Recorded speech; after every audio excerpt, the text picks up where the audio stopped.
ko pong hindi kayo naniwala sa una kong video na talkback. So, kailangan nyo rin po yun gamitin kasi nga, kapag hindi nyo ginamit, hindi nyo malalaman na, may gumamit na pala ng cellphone nyo. Pero, hindi naman sa araw-araw nyo gagamitin. Gagamitin nyo lang kapag may pasok kayo sa school.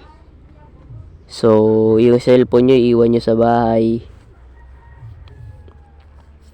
Tapos, yung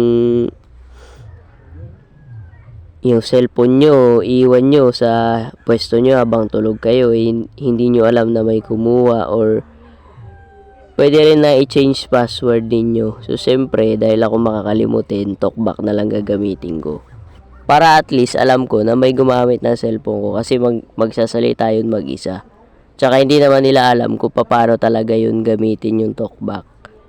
So, kung para sa inyo, alam nyo paano gamitin, di good. Kasi, yung talkback is pang totally. So, pero okay lang yan kasi ako, aminin ko,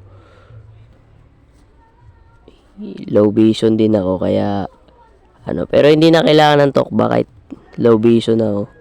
Tsaka yung inborn kasi ako nung pinanganak. So, yun lang.